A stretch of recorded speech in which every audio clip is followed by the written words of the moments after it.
Hello, in this lesson I will be showing you how to further your research by searching for academic or scholarly journal articles using one of our databases. Now we will focus on one database today, but there are an array of them available to you. You'll want to start by going to libguides.sfuhs.org and going to the LibGuide for your course. You can also access a full alphabetical list of our databases by going to the right hand side of this page, and you'll see that there's something there that says A to Z database list. Click on that button and you can see an alphabetical list of all of them. That will be really useful as you get more accustomed to those services and have your favorites that you'd like to use. But for now, navigate to your course's LibGuide and find the tab about finding secondary sources. There you should see a section called Finding Journals and Magazines. And in this case, the first one that we refer you to is called ProQuest. You click on ProQuest and you'll be taken to the school's proxy server page where you will enter the first part of your UHS email address and your email password. And when you click there, you will be sent to the advanced search page for ProQuest, and you should be able to do this from anywhere on or off campus.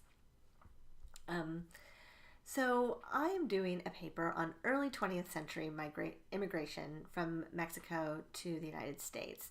So I'm going to go in and search the words Mexico migration in this first line, and here I'm going to put United States.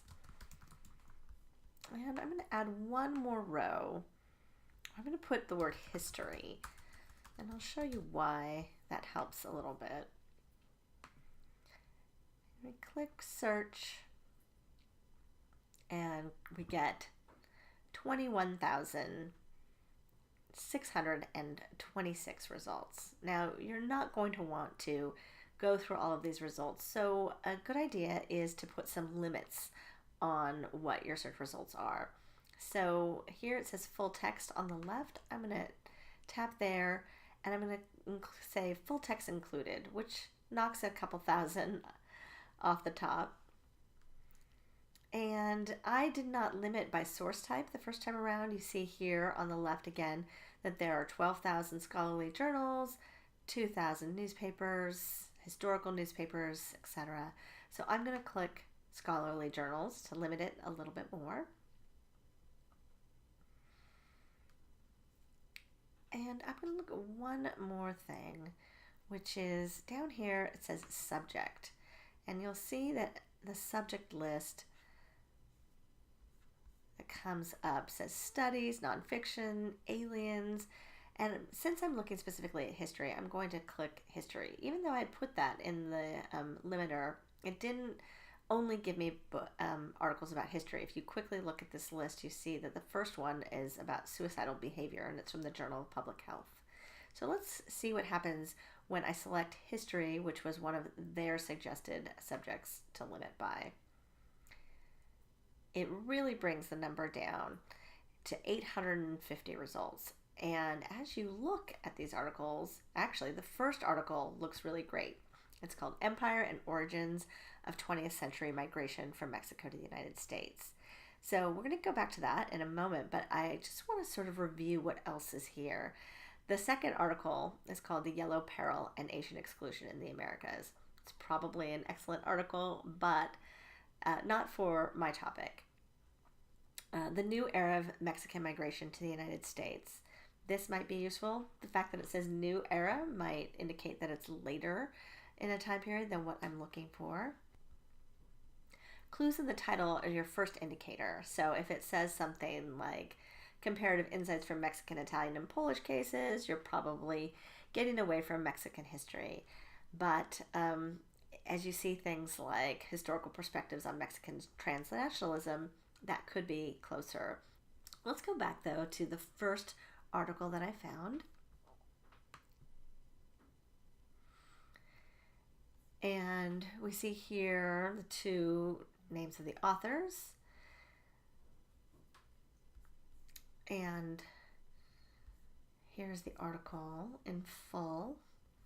And we see here it was published in February of 2002. We also see how long the article is, page 19 to page 57. So that's a pretty meaty article. There's probably a lot of detail in there. I'm going to look at the abstract, which you may remember from the introduction. Abstract is a summary of what's in the article. And I read this abstract and it looks pretty good, actually. It really would be something that I would want to look at and see what they have to say on my topic. So there are a couple of things I can do. I can download the PDF. I can email it to myself, or you could print it. I would want to look at the actual text of the article before I print it out, a long document, especially if it turned out to be something that I wasn't going to use. I'm going to go back to the results and say I got pretty lucky on this first search, but had I not been, I might have gone into the search bar here and changed some of the words. So instead of migration, perhaps use immigration. It's possible I could take the word history off of here. I also see that up here there are some related searches, and I'm viewing them all right now. I clicked on view all, and it has some suggestions for some searches that we could do. So Mexico and migrant workers, US and migration, Mexico and migration. I might want to change words altogether and go back to the advanced search and say I take out the word migration and I put Mexico, United States, and say I put the word border in there.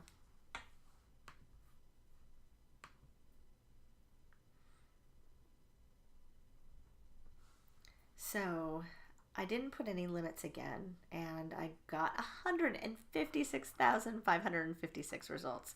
So let's go in and limit those. Let's limit them. So we see there's a lot of newspaper and historical newspaper, but again, I'm going to go into the scholarly journal realm. Limit that down. I'm going to add full text. Limit it down again. We're still at 25,000. And then the last thing I'm going to do is in that subject again. Because I'm interested in a historical perspective, I'm going to see if history is. And while we still have over 1,000 results, it's certainly a far fewer than the original 156,000 plus. So, demystifying the United States-Mexico border. Let's just take a look at that first. And there's a very brief abstract. I like to see abstracts that are a little bit longer, that could give me a little more detail. But I also see something in looking at this, that this article is only 1 page long. It just says 485. Does that mean it won't be useful at all? No, it actually could be useful, but it's a rather short article. It also appears to be from a personal perspective. So this is not the kind of in-depth academic article that you want to be looking for. You want to see something that is up somewhere in the range of 10 pages plus, and that really looks at evidence and talks about a historical event, even if that historical event is only 10 years ago.